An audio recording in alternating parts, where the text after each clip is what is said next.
Hello everyone. आज की हमारी जो ये वीडियो है 12th क्लास के लिए है। 12th क्लास में हमने चैप्टर नंबर 7 शुरू कर रखा है और उसकी एक वीडियो हम बना चुके हैं जिसके अंदर हमने प्राथमिक सेक्टर से लेकर के और पंचम सेक्टर तक, यानी कि हमारा जो पहला जो प्राथमिक क्रियाकलाप है वहां से लेकर के पंचम जो क्रियाकलाप की जो परिभाषाएं बनती है, यानी कि उसका कंसेप्ट जो है हम वो कंप्लीट उसको हम उसके ऊपर डिस्कस कर चुके हैं।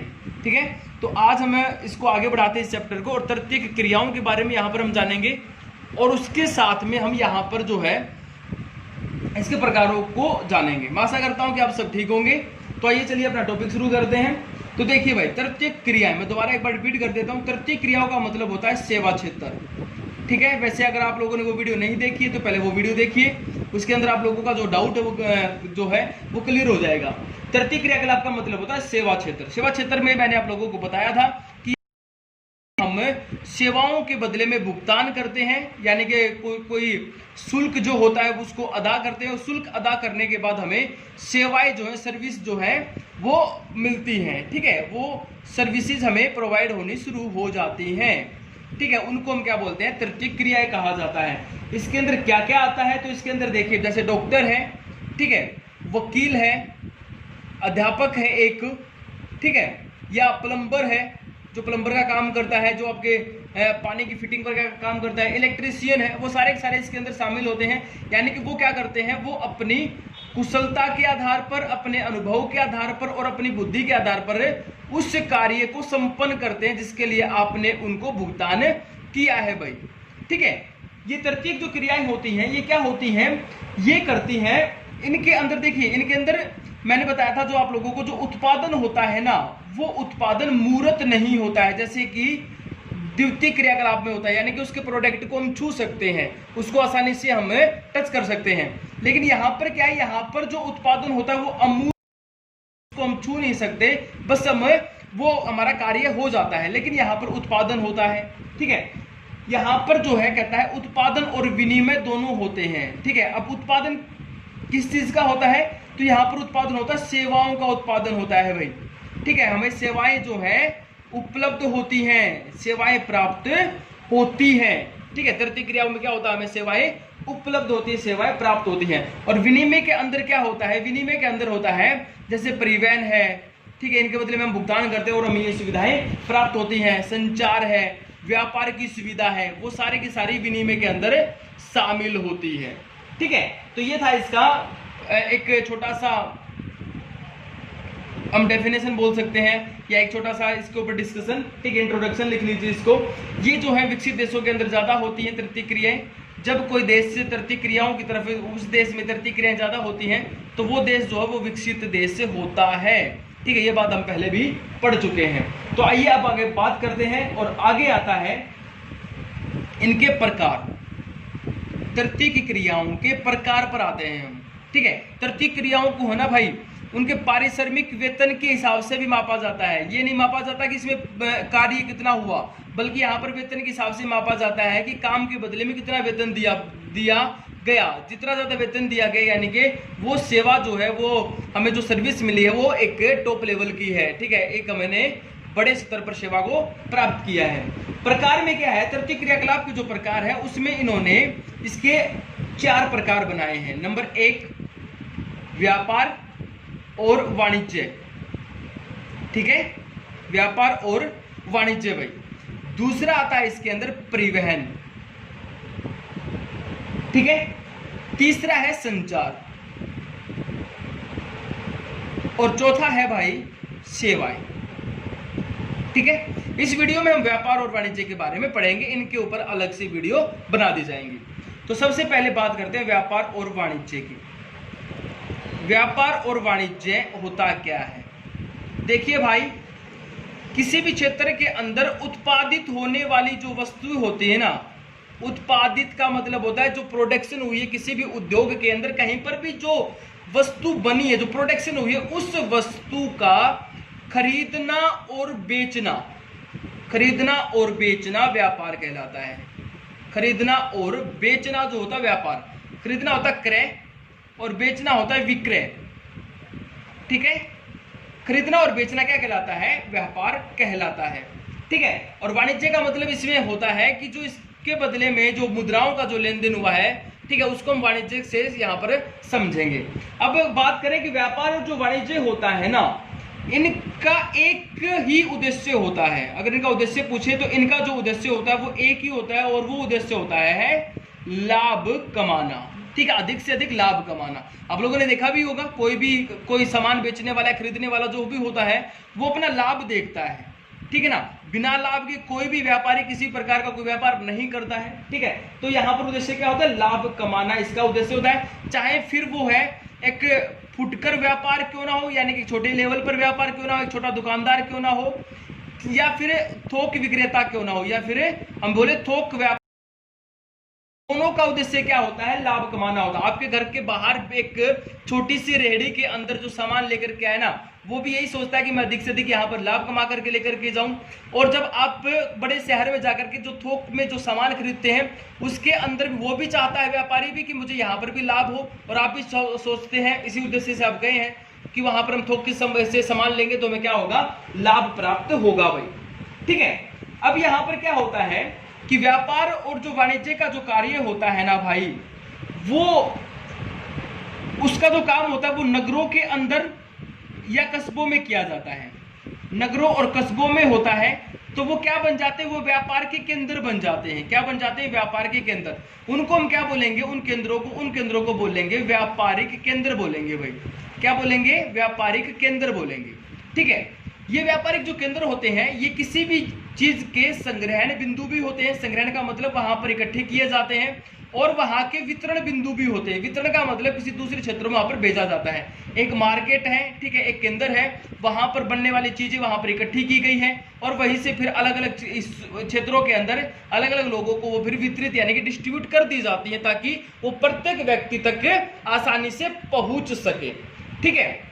अब इसमें आगे बात करते हैं हम, तो आगे यहां पर कहा जाता है कि देखिए, किसी भी स्थानीय स्तर पर, स्थानीय स्तर का मतलब एक लोकल हम स्टेज देखें, लोकल स्टेज माने कि कोई भी एक ग्रामीण क्षेत्र हो या फिर किसी क्षेत्र के अंदर जो सामान बन रहा है, स्थानीय स्तर पर कहता है कि वस्तु विनिमय से लेकर के किसी एक छोटे से स्तर पर कहता है वस्तु विनिमय। वस्तु विनिमय का मतलब होता है भाई कि एक वस्तु के बदले में दूसरी वस्तु देना, वस्तु का आदान प्रदान वस्तु विनिमय पद्धति कहलाता है। तो कहता है स्थानीय स्तर पर वस्तु विनिमय पद्धति से, वस्तु विनिमय से लेकर के एक इंटरनेशनल लेवल के ऊपर, अंतरराष्ट्रीय स्तर पर आप चले जाइए, और वहां पर जो मुद्रा विनिमय होता है, ठीक है, जो मुद्राओं का जो लेन देन होता है, मुद्रा विनिमय तक का जो कार्य होता है, वो सारा का सारा अनेक केंद्रों के अंदर, अनेक संस्थाओं के अंदर होता है, जो इनको जन्म देता है, और जिनको हम व्यापारिक केंद्र, संग्रहण बिंदु या वितरण बिंदु के नाम से भी जानते हैं, ठीक है। अब बात करें व्यापारिक केंद्रों की, बात करें हम, तो ये जो व्यापारिक केंद्र होते हैं ना भाई, ये व्यापारिक केंद्र देखो गांव के अंदर भी होते हैं और नगरों के अंदर भी होते हैं, बड़े बड़े कस्बों के अंदर भी होते हैं। जो व्यापारिक केंद्र हैं, इनमें हम इनको दो हिस्सों में बांटेंगे। एक आता है ग्रामीण विपणन केंद्र, ठीक है, ग्रामीण व्यापारिक केंद्र या फिर ग्रामीण विपणन केंद्र बोलेंगे। विपणन का मतलब यहाँ पर मार्केटिंग से है, ठीक है, मार्केटिंग का एक सेंटर बना हुआ है, एक बिंदु बना हुआ है, ठीक है, ग्रामीण हो गया, रूरल, ठीक है। और एक होता है नगरीय विपणन केंद्र, ठीक है, नगरीय विपणन केंद्र। अब यहाँ पर देखें हम, तो यहाँ पर क्या कहना चाहता है? यहाँ पर कहता है कि देखिए, जो ग्रामीण विपणन जो केंद्र होते हैं, यानी कि जो छोटी जो मार्केट है, जो एक बिंदु बना हुआ है किसी भी व्यापार का, वो क्या होगा? छोटे लेवल पर जो होगा वो क्या करेगा? वो वहां पर जो आसपास की जो बस्तियां होती है ना भाई, ठीक है, मान लीजिए आपके नजदीक में कोई एक छोटी सी मार्केट लगती है, कहीं पर एक छोटा सा कस्बा है और वहां पर कोई मार्केट लगती है, ठीक है। तो वो क्या कर रहा है? वो मार्केट अपने आसपास की जो बस्तियां हैं, आसपास के जो गांव हैं, उनकी आवश्यकताओं की पूर्ति करती है। बस्तियों की आवश्यकताओं की क्या कर रही है? पूर्ति कर रही है। आगे बात समझ में, ठीक है, इसका पोषण कर रही है। ये क्या होते हैं? ये एक बड़े नगरीय केंद्र नहीं होते, बल्कि क्या होते हैं? एक अर्ध नगरीय केंद्र होते हैं। अर्ध नगरीय केंद्र, या फिर हम बोले इनको कस्बे बोल सकते हैं। उन कस्बों के अंदर लगने वाला एक व्यापारिक बिंदु होता है, एक व्यापारिक क्षेत्र होता है, ठीक है। तो ये अर्ध नगरीय होते हैं, बड़े नगर के नहीं होते हैं। यहाँ पर क्या किया जाता है? यहाँ पर इस बस्ती, इस मार्केट के आसपास बनने वाली जो चीजें होती हैं, उनका यहाँ पर संग्रहण किया जाता है, और फिर वहीं से इनको अलग अलग लोगों को या इन बस्तियों में बांट दिया जाता है। मान लीजिए बस्ती के अंदर कोई सामान बनता है, वो यहाँ पर आएगा इस व्यापारी केंद्र के अंदर, और यहीं से फिर वो है आवश्यकता जिसको होती है वो यहाँ से लेकर के चला जाता है। आगे बात समझ में, ठीक है। अब यहाँ पर कहता है कि देखिए इसके अंदर है ना फुटकर और जो थोक व्यापार है, ये हम आगे डिस्कस करेंगे। फुटकर और थोक क्या होता है, फुटकर और जो थोक व्यापार है वो दोनों इसके अंदर होते हैं, ठीक है। कहां पर, ग्रामीण विपणन केंद्र के अंदर फुटकर व्यापार भी होता है और थोक व्यापार भी होता है, ठीक है। अब आगे बात करते हैं कि ये बात इसमें कहता है कि यहां पर है ना एक आवधिक बाजार लगते हैं। आवधिक बाजार का मतलब होता है एक अवधि का बाजार लगना, या एक साप्ताहिक बाजार भी बोल देते हैं हम उसको, या फिर उसको हम पाक्षिक बाजार भी बोलते हैं। पाक्षिक बाजार ये होते क्या है भाई, इनका मतलब होता है कि मान लीजिए इन केंद्रों के अंदर जो ये केंद्र होते हैं ना, अपने जो विपणन केंद्र होते हैं, यहाँ पर क्या होता है, मान लीजिए कस्बे के अंदर जो ये कस्बा होता है, इस कस्बे में सप्ताह का एक दिन निश्चित कर दिया जाता है, ठीक है। एक सप्ताह का एक दिन निश्चित होता है, जैसे मान लीजिए संडे, मंडे, कोई भी ट्यूसडे वगैरह कोई एक दिन होगा। वहां पर क्या होगा, वहां के आसपास के जितने भी व्यापारी होते हैं उस समय वहां पर अपनी एक मार्केट बनाते हैं, यानी कि अपना जो भी सामान जो बेच रहे होते हैं वो यहाँ पर उपलब्ध होता है, और यहाँ के आसपास के जो रहने वाले होते हैं उस दिन अपना सप्ताह भर का जो सामान है वो यहाँ से लेकर के चले जाते हैं, जिसको हम क्या बोलेंगे, साप्ताहिक बाजार, या इसको हाट भी कहा जाता है, हाट, ठीक है। इसको हाट या होट भी कहा जाता है, ठीक है। ये एक निश्चित दिन होता है, एक निश्चित तिथि होती है जिस दिन ये मार्केट लगती है, और आसपास के जो लोग हैं वो यहाँ पर आते हैं और अपने आवश्यकता अनुसार सामान लेकर के चले जाते हैं, ठीक है। इससे क्या होता है, इससे दुकानदार जो होते हैं वो भी बिजी रहते हैं, ठीक है। पूरे सप्ताह या पूरे महीने जो है दुकानदार बिजी रहते हैं, क्योंकि आज यहाँ पर लगा है, कल दूसरे स्थान पर लगेगा, फिर परसों तीसरे स्थान पर लग रहा है, ठीक है। उस प्रकार का दुकानदार भी व्यस्त है, और जो लोग हैं उनको भी पता होता है कि यहाँ पर मार्केट लगने वाली है, और उस दिन निर्धारित समय पर वो वहां पर पहुंच करके अपना आवश्यकता के अनुसार सामान खरीद लेते हैं, ठीक है। अब आगे बात करते हैं, ये समझ में आ गया होगा, है ना, ऐसी उम्मीद कर लूं मैं आप लोगों से, ठीक है। अगर उम्मीद कर सकता हूं तो यहाँ पर वीडियो को रोकिए और कमेंट में लिखिए कि हाँ मुझे समझ में आ गया है, ठीक है। अब आगे देखिए भाई, आगे आता है नगरीय विपणन केंद्र। नगरीय विपणन केंद्र का मतलब होता है कि नगरों के अंदर जो बड़े बड़े जो बाजार होते हैं उनकी बात करते हैं। इसके अंदर है ना साधारण बाजार, जो हमने ग्रामीण क्षेत्रों में पढ़े थे ना, इनके अंदर जो साधारण बाजार होते हैं वो यहाँ पर वो भी लगते हैं, साधारण बाजार भी होते हैं, और उसके साथ में यहाँ पर विशिष्टीकृत बाजार होते हैं, ठीक है। विशिष्टीकृत बाजार होते हैं जहां पर विशिष्टीकृत वस्तुएं और जो सेवाएं होती हैं वो उपलब्ध होती हैं, ठीक है। विशिष्टीकृत वस्तुएं और सेवाएं उपलब्ध होती हैं। साधारण बाजार का मतलब होता है जैसे कोई मंडी लगना, ठीक है, कोई एक छोटा मोटा बाजार, कोई दुकानें जो होती हैं वो सारी चीजें इसके अंदर होती हैं।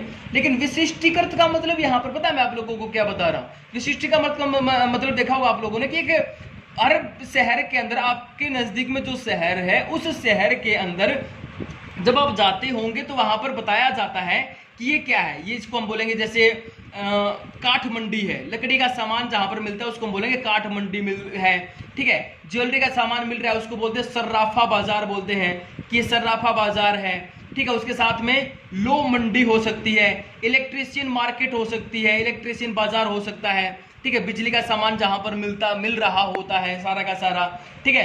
उसी प्रकार कपड़ा मार्केट होती है, वहां पर कपड़े का सामान मिलता है, यानी कि ये क्या हो गया, विशिष्टीकृत, वहां पर सारी वस्तुएं एक ही जगह पर आप लोगों को अच्छे दामों पर उपलब्ध हो जाती हैं, ठीक है। वो विशिष्टीकृत सेवाएं यहाँ पर होती हैं। जैसे कहीं पर होता है मान लीजिए खाने के लिए हो तो उसको उस गली को क्या बोलेंगे, गली परोठा, ठीक है, परोठे वाली जो गली होती है, ठीक है। इस प्रकार की गलियां देखी होंगी आप लोगों ने, जहां पर आप लोगों को खाने का सामान मिलता हो, उपलब्ध होता वो मिल जाता होगा, या सब्जी मंडी होती है उनके लिए अलग से जगह होती है, ठीक है। तो यहाँ पर क्या होता है, विशिष्टीकृत होता है सारी चीजें। फिर उसके साथ में यहाँ पर क्या होता है, इसके साथ में यहाँ पर जो है शैक्षिक संस्थान भी होते हैं, ठीक है। यहाँ पर क्या होते हैं, नगरों के अंदर आप लोगों ने देखा हो बड़े बड़े कॉलेज, ठीक है, एकेडमी, कोचिंग क्लास जो होती है स्पेशल, अलग अलग, जैसे सीजीएल की, यूपीएससी लेवल, या नेट की, स्टेट की, या एसएससी, सब की अलग अलग वहां पर शैक्षिक संस्थान होते हैं यहाँ पर, ठीक है, वो चल रहे होते हैं।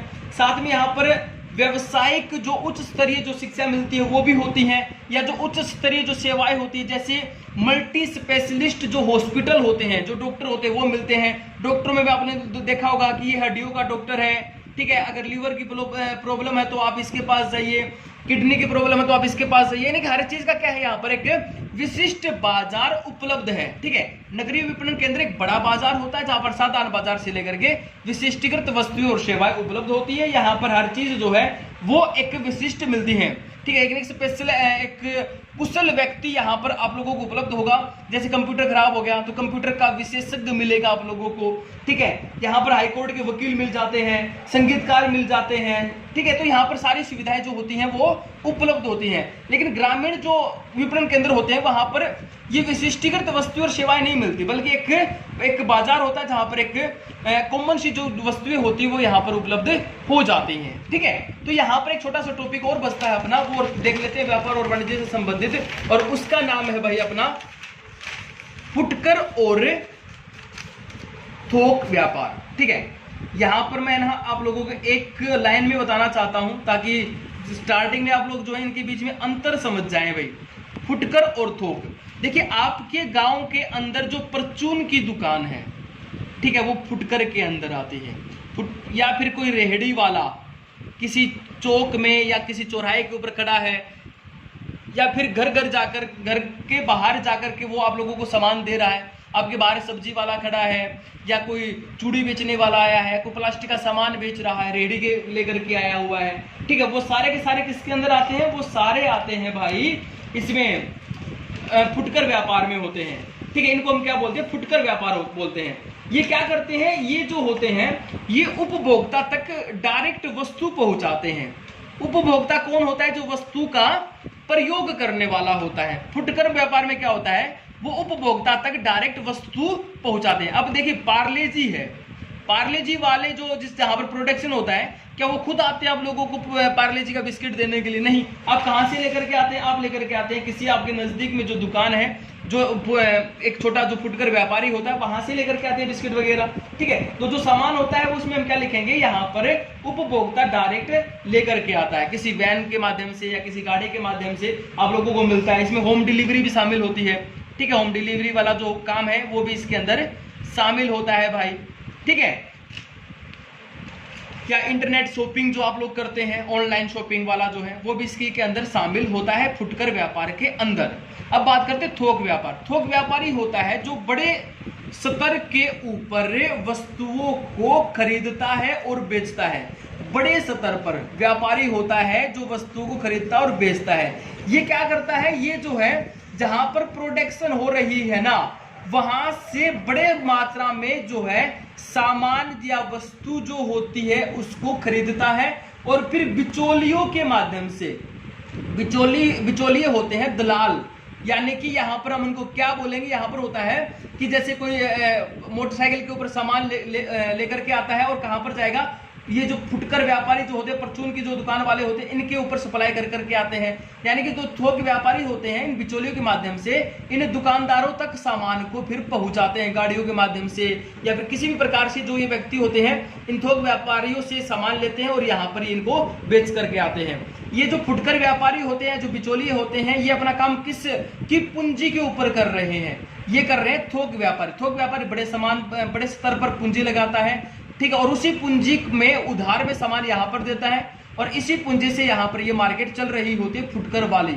ठीक है, सारा सामान यहाँ पर मिलता है। ठीक है, थोक व्यापारी जो होता है बड़े स्तर पर सामान इकट्ठा लेकर के आता है जहां पर उस सामान की प्रोडक्शन हो रही है। ठीक है, जैसे चीनी बन रही हो, कहीं पर सूती कपड़ा बन रहा होता है, वो बड़े स्तर पर लेकर के आता है, और छोटे छोटे जो दुकानदार होते हैं, फुटकर जो दुकानदार होते हैं, वहां तक उनको पहुंचाता है। अब लास्ट में जो मैं एक लाइन बोलने वाला हूं वो ये है कि यहाँ पर व्यापार और वाणिज्य के अंदर जो हमने पढ़ा, जितनी भी प्रकार की सेवाएं हमने पढ़ी, जो वस्तुओं का जो आदान प्रदान करने वाले जो व्यक्ति हैं, जो अपने आप को भुगतान करने के बाद अपने आप को सम्मुख खड़ा कर देते, प्रस्तुत कर देते हैं आप लोगों के, वो सारे के सारे तर्तीयक क्रियाकलाप में शामिल होते हैं। ठीक है ना, यहाँ पर ये बात जानने लायक थी। अपनी बुक पढ़िए, इस वीडियो को आप लोगों ने ध्यान से देख लिया होगा, बुक में पढ़ेंगे तो समझ में आ जाएगा। उसके बाद अपने खुद के नोट्स बनाने की कोशिश कीजिए, और मैं उम्मीद करता हूं कि आप लोगों को ये समझ आ गया होगा। वीडियो आप लोगों को कैसी लगी कमेंट बॉक्स में जरूर बताइए। Thank you.